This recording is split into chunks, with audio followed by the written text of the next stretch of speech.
वंदे मातरम। आज हम आपके सामने राष्ट्रवाद दिवस पर राष्ट्रीय चेतना पर चर्चा करना चाहेंगे। हम आखिर राष्ट्रीयता की भावना बच्चों में, नागरिकों में जगाई कैसे जाए, इस पर थोड़ा सा प्रकाश डालेंगे। बहुत विस्तृत प्रकरण है। वेदों में राष्ट्रीय चेतना। वेदों में राष्ट्र प्रेम के बड़े ही कारगर सूत्र दिए गए हैं। राष्ट्र प्रेम, जागरण और उसके स्थायित्व के जो भावात्मक आधार प्रस्तुत किए गए वे बड़े ही उत्कृष्ट, विशद और गंभीर हैं। अथर्ववेद में राष्ट्र सूक्त और मातृभूमि सूक्त राष्ट्रीय चेतना जागरण के मूल मंत्र के रूप में द्रष्टव्य है। इन सूक्तों में बताया गया है कि राष्ट्र प्रेम हेतु यह आवश्यक है कि राष्ट्रवासियों के हृदय में राष्ट्र की भूमि और उसके ऊपर छाए आकाश से निकट के भावात्मक संबंध जोड़े जाएं। वहाँ की धरती से माता और आकाश से पिता का संबंध जोड़ने से उनके प्रति एक नैसर्गिक गंभीर प्रेम स्वतः उत्पन्न हो जाएगा और नागरिक श्रद्धावनत होंगे।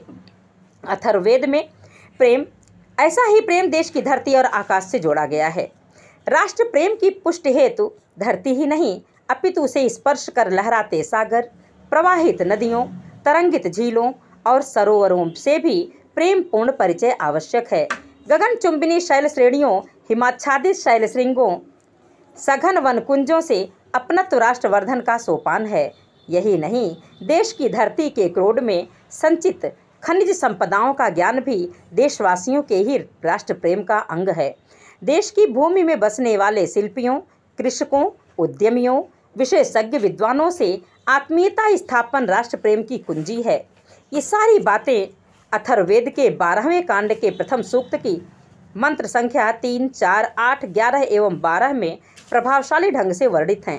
राष्ट्रवासियों में आत्मगौरव, आत्मविश्वास जागरण हेतु त्याग और बलिदान तथा वीरत्व संचार हेतु देश के गौरवमय इतिहास, पूर्व पुरुषों के पराक्रम, उनके गौरवपूर्ण कृत्यों का स्मरण एवं गायन अनिवार्य है।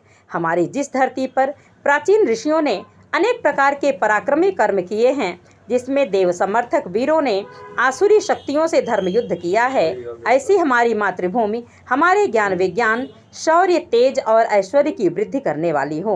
राष्ट्र रक्षण के संदर्भ में उसके प्रति द्वेष दृष्टि रखने वाले देशवासियों में दरार डालने वाले कुतत्वों के प्रति चौकसी परमावश्यक है।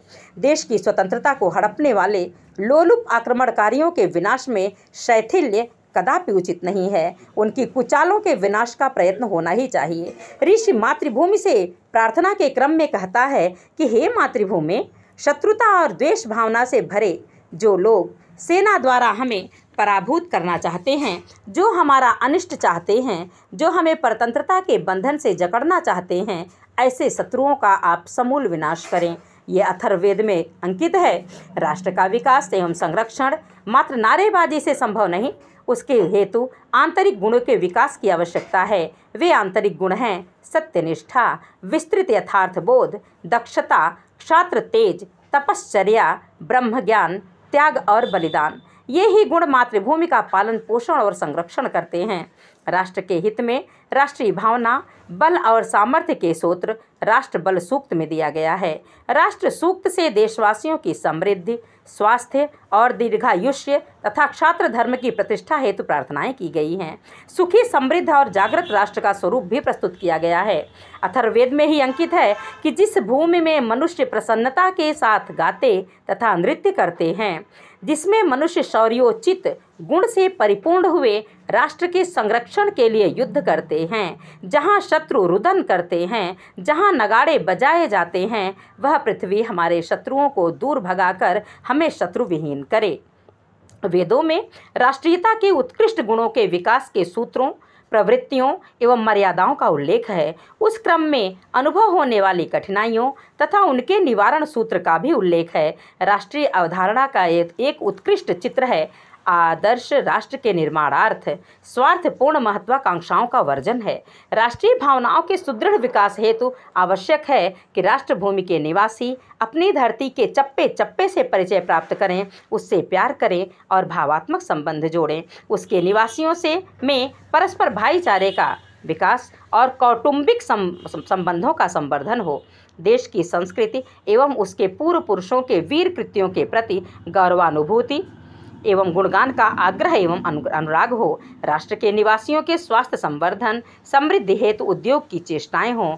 देश के आंतरिक कुतत्वों एवं बाह्य शत्रुओं के कुचक्रों के प्रति चौकसी राष्ट्र संरक्षण के हित में अनिवार्य है। तो जब धरती को माता और आकाश को पिता कह करके बच्चा सोकर उठेगा और धरती माता का स्मरण करके उठेगा और फिर आकाश को प्रणाम करेगा, नमन करेगा, निश्चित ही उस धरती और उस आकाश के प्रति वह शपथ लेगा और उसके मन में अनुराग होगा। अनुराग विशुद्ध होता है। जय हिंद सभी को।